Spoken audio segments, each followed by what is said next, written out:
Hey guys, welcome back to Vivid Sound Dynamics. I'm CMYK. I'm going to keep it relatively short today and just kind of step through a few tools that I use when I'm kind of in a creative lull or, approaching a creative brick wall, so to speak. So you're hearing three things that I've kind of put together at the moment, and we'll go through each one individually. Also, I just wanted to say a huge thanks to everyone who viewed, liked, and commented on the generative textural perks video that I did last week. I did not expect to have as many views as I did. I mean, it's like 300 something, but that was really great for me personally, and just a lot of really great feedback on that so far. And I'd encourage you to check it out and leave a comment, leave me more feedback. Tell me what I'm doing wrong or right. If I missed anything or skipped over anything, anytime I'm doing any of these videos, I'd greatly appreciate that.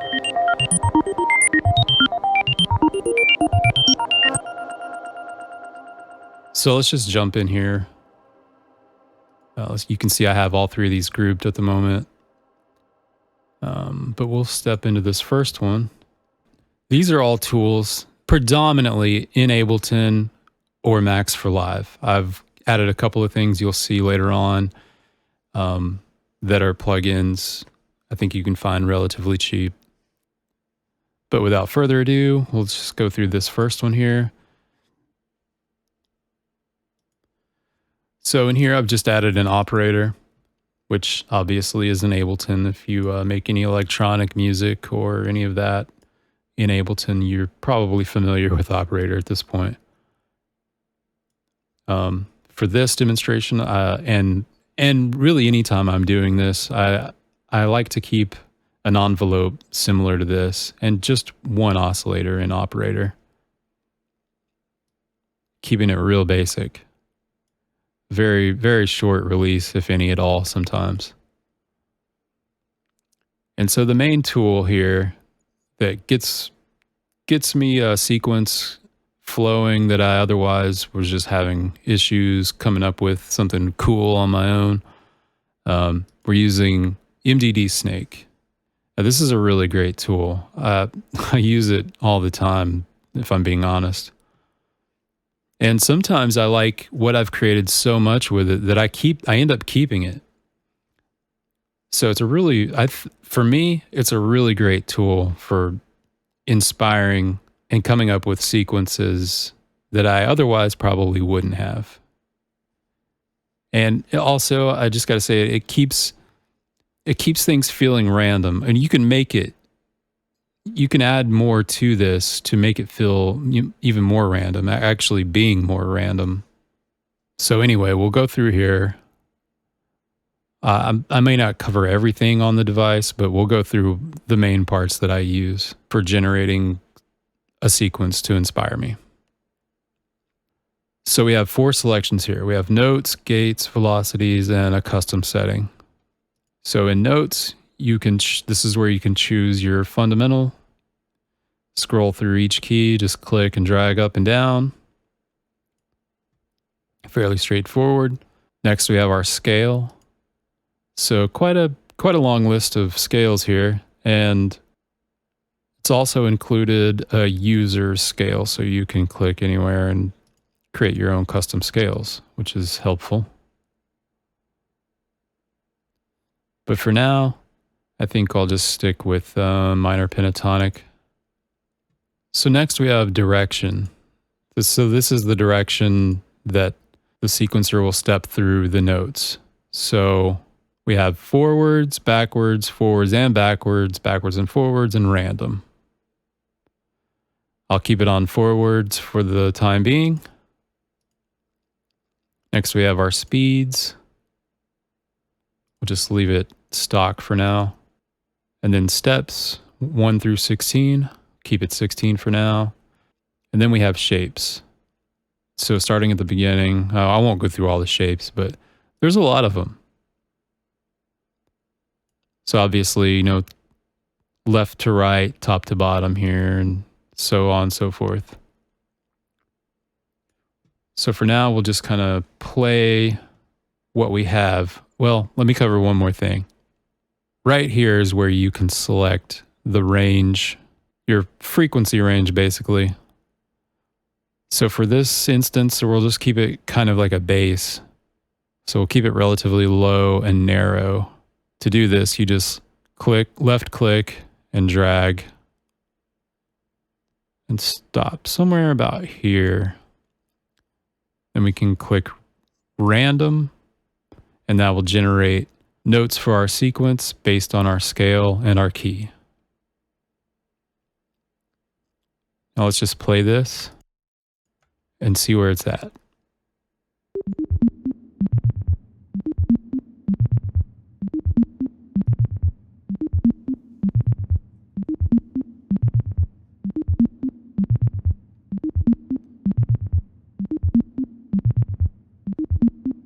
I'll demonstrate this a little further.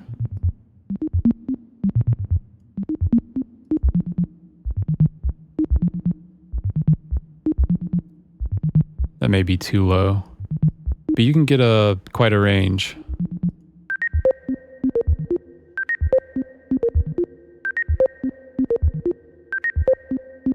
But for now, I'm going to go for something that's more like a bass. Yeah, still too low.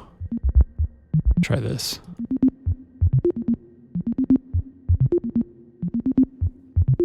Kind of digging that.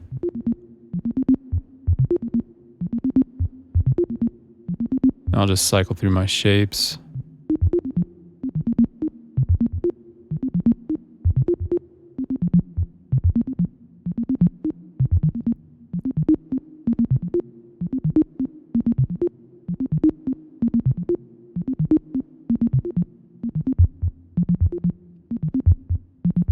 Kind of digging that one.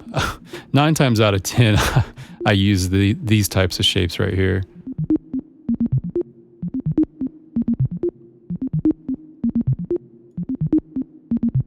Bring the release all the way down.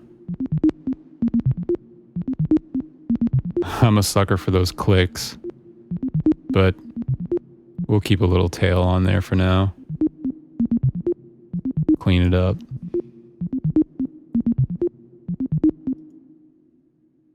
What else can we do? Can we shorten this? Make it more interesting? Maybe we don't feel like having a 4 on the floor vibe.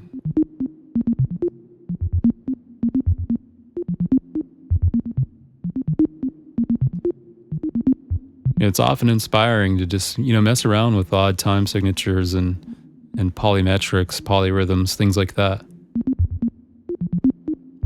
So I think I'll go with 14.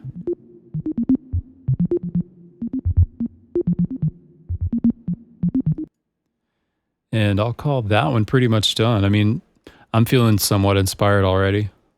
I don't know about you. So we'll move on to the next one.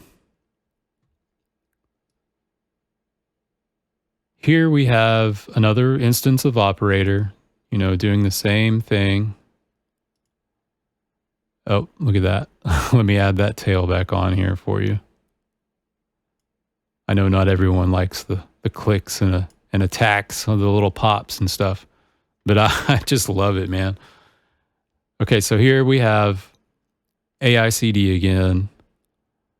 If you watched my previous video, I went over that briefly, but it generates sequences for you. On its own, it's probably not going to create anything super musical unless you're going for some kind of acid type thing or you're generating percussion. I find that it works really well for generating percussions. Just take this off here. We'll solo this one for now since we're working in it. And you can click on the smiley face to just kind of generate a pattern. You can change your length and the velocities and all that. Generate a clip if you need to. And I'll turn these off for now just to give you a feel for how non-musical it may or may not be. Hey, that one actually kind of works. but I don't think it's in the key we're in at the moment. No.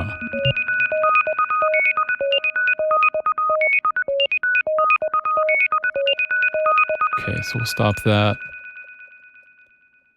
So my workaround for that is to grab scale from MIDI effects in Ableton. We'll drag that in here. And now we'll try it with that on. But I suppose I should probably walk through how we set this up. It's very easy. So you have your keys once again, and your scales. And of course, you have user in this as well. For now, we're just going to stick with the minor pentatonic C theme. So now we'll play this one.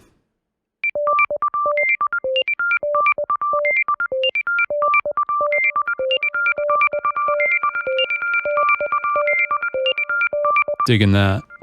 We have a higher register going on to kind of counterpoint our bass, so to speak. Let's hear them in conjunction.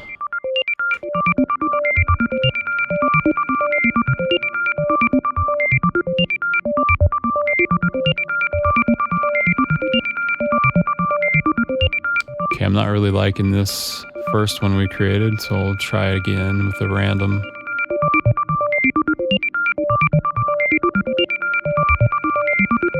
Maybe go a little lower.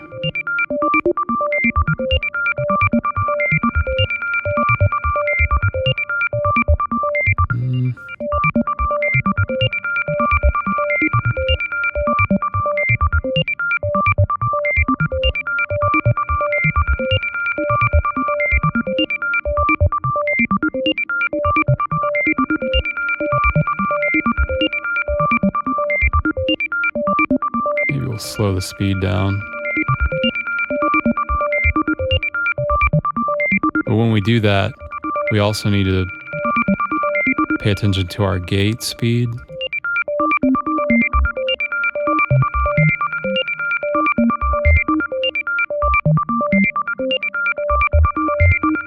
Because it'll trigger notes twice or numerous times.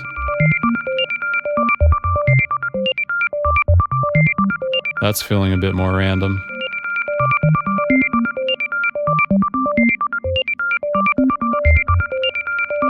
Okay, let's go with that.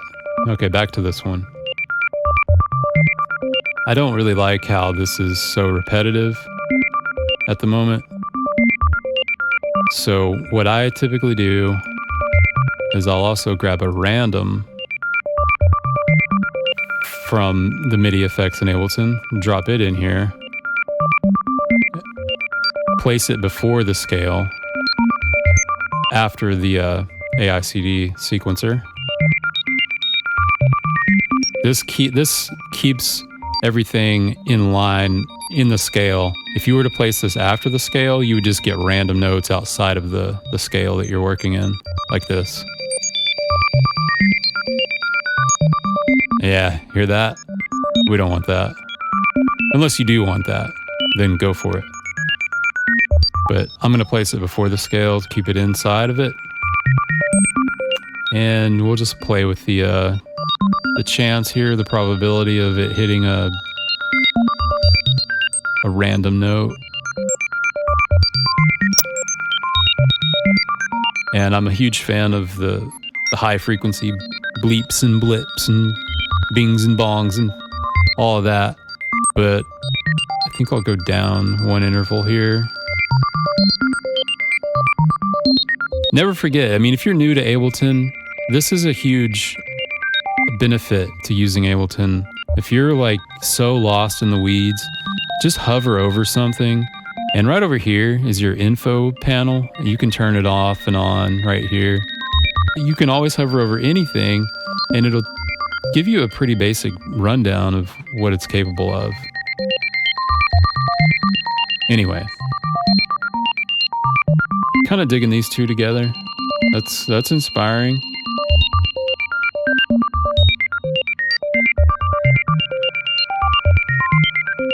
Awesome. And you might have noticed I have the devices that I used from the last video, the super looper stuff that I set up.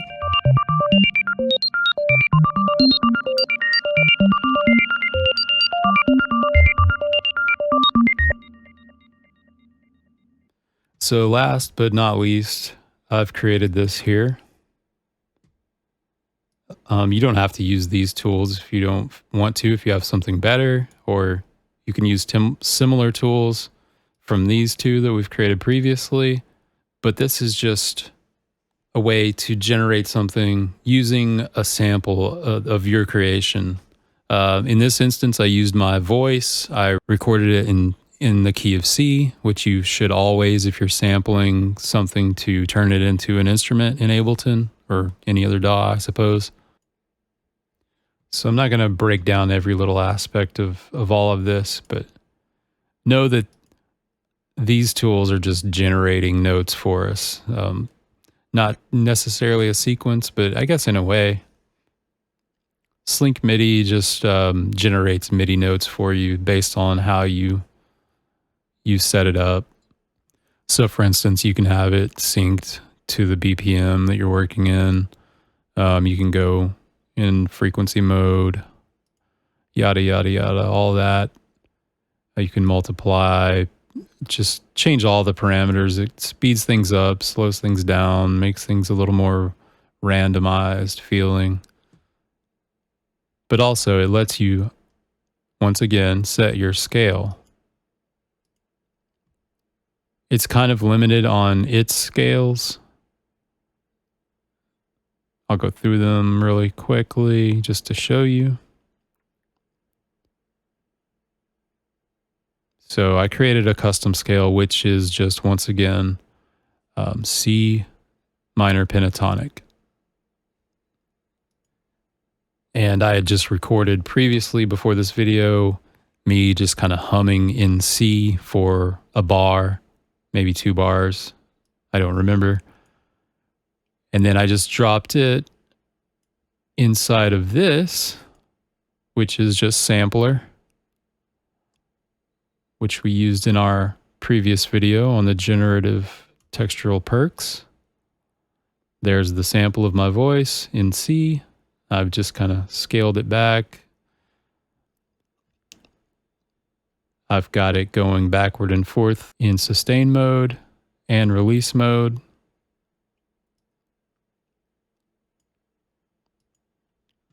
And my envelope looks like this.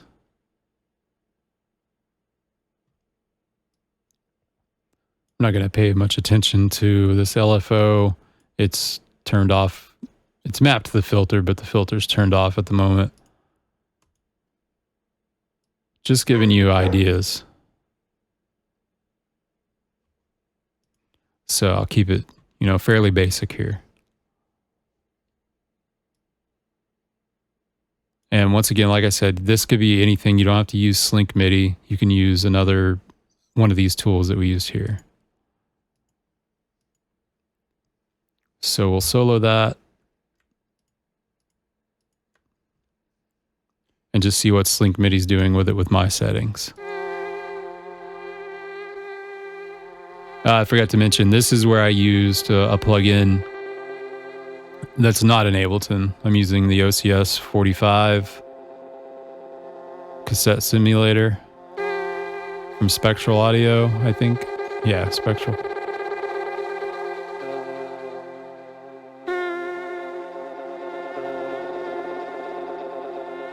Just going, kind of like a Radiohead-inspired kind of vocal thing that you would hear on, I don't know, Kid A or Amnesiac.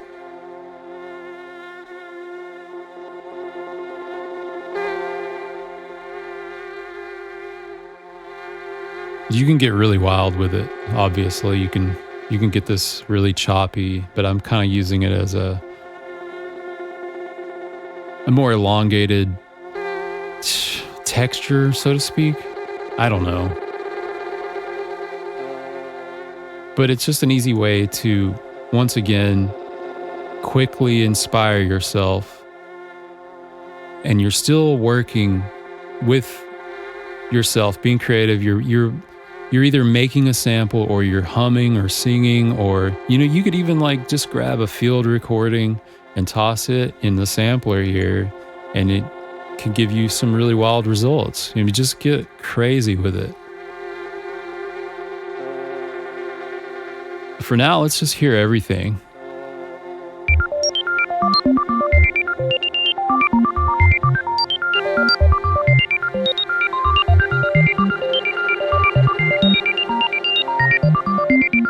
Bring some reverb in on one of these.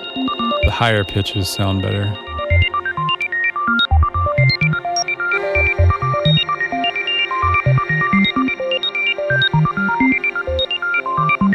And that's just Valhalla Supermassive. Free, I think, still.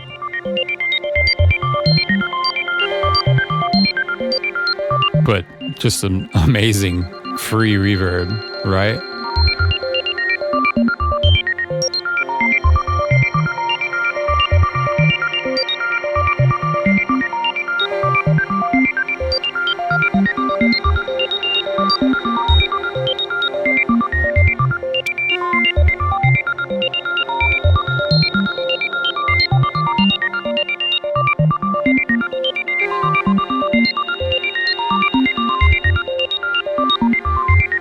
And you could throw LFOs on your synths.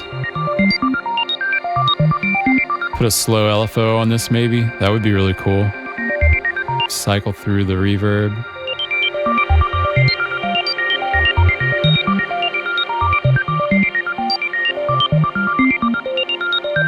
Let's bump up the super looper on this operator here.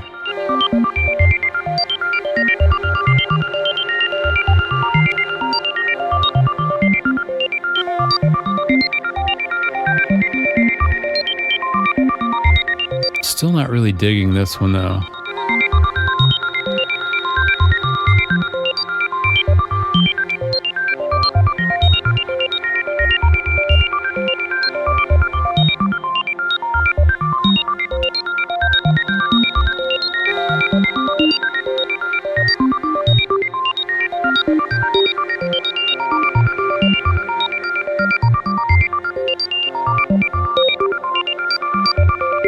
Ooh, I like that.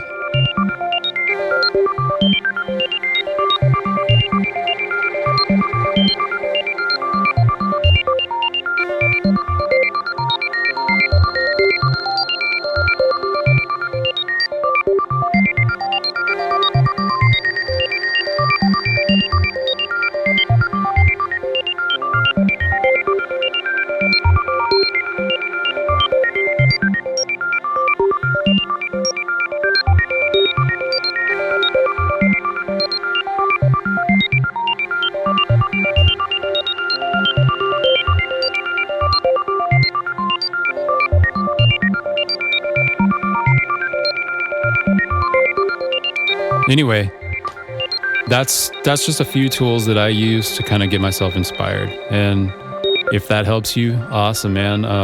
Leave a like, subscribe, comment. I'd really appreciate more feedback. And if you get any enjoyment or inspiration or information at all from these, consider subscribing. I don't want to force you, but I would really appreciate anyone taking their time out of their day to check these videos out. And I will be making more, and I'll do more stuff as far as recording engineering goes. Outside of electronic music, I've been recording. I have a full studio here in my home, a control room and a live room, and I've been recording since I guess 2003, something like that. So quite a while, and it's just grown and grown and grown. It's my main passion. I've just recently really gotten into analog modular, and I'm in love. It's no other way to put it. But that being said, I'm a multi-instrumentalist. I play drums, guitar, vocals, piano, you name it. Put an instrument in my hand. I got to be involved in all of it. So if that's something you guys would want to see more of, is like maybe drum miking techniques, guitar miking techniques, mixing, mastering, whatever you guys would like to see, I am all in. But once again, thank you for tuning in, and this has been Vivid Sound Dynamics. I'm CMYK. Have a beautiful day.